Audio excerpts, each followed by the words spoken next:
There's a few concepts that I have. In this case, I choose the little fire guy with the grenades, and I start by increasing the size of the canvas and lowering the opacity of the layer. And I do a cleaner line work over the sketch, because the sketch was really just to capture the idea, the size and shape of the character, as well as the pose, which was very important in this case.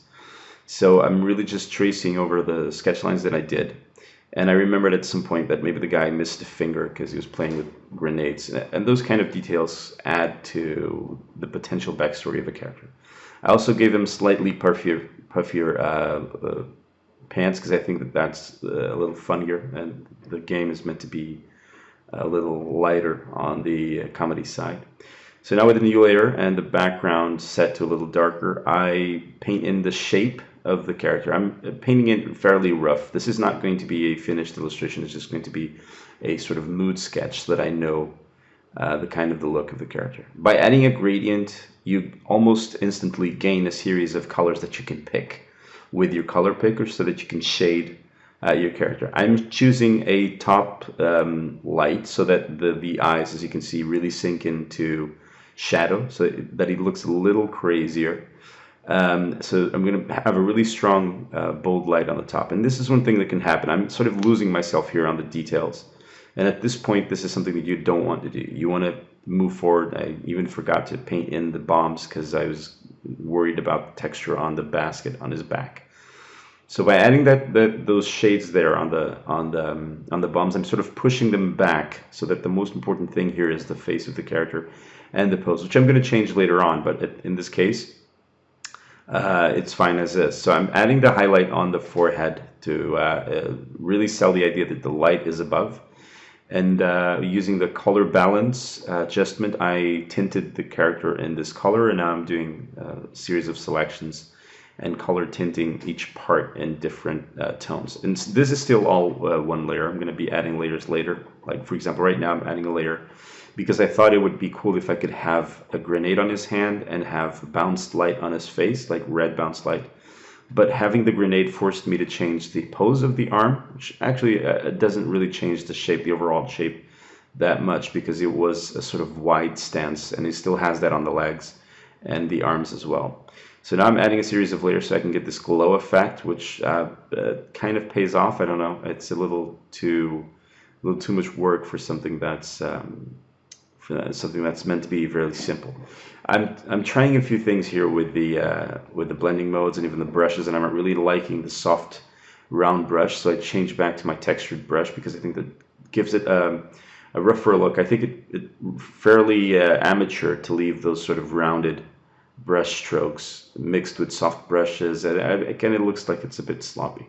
So again, I'm playing around with adding extra layer to get more glow. I'm kind of doubting the effect here, because if I take away the line art and this looks like just a color sketch, then it's fine because it's texture and everything. But I'm kind of doubting the way that I did those. So now with a different brush, I'm going back in and adding detail to the illustration without the line art. I was looking for a brush that I thought I had, but I didn't. And that's why I decided to stick with the same brush. Now, I'm having a few decisions here that I'm not sure are the best, but I'm pretty much just looking for faces that are turned towards the grenade in his hand, and I just make those brighter as they get more light. So fixing a little bit here on the wrinkles of the cloth, because you don't want those to be too bright, because you don't want clothing to look too shiny, because then it doesn't look like clothing, it looks like metal or something. Adding the buckle here is a detail that is going to not pay off later on. I think about making that bright. And also did that highlight on the legs, and I made the cut on the silhouette of the legs so that I could really sell the idea of a fold. I'm going to be adding some reflections here, and maybe even a highlight, and it makes it stand out quite a lot. You're going to be looking at the belt buckle, and it's going to be standing out quite a lot, so I eventually decide to darken it up a little bit. Right here, I feel like it's a focal point, and I don't want it to be a focal point, so I have to tone it down a little bit.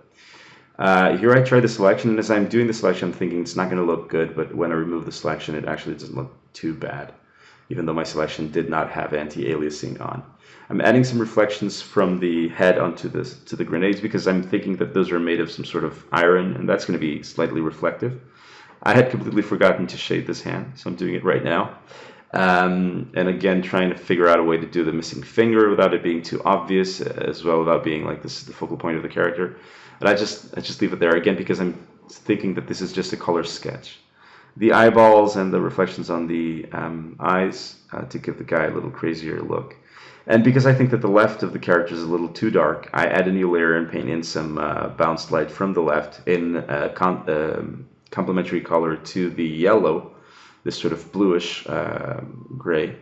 And I just add that in. I'm going to leave it on the drawing just so I see what it looks like, but I'm not sure if it really works that well, to be honest. And that's it.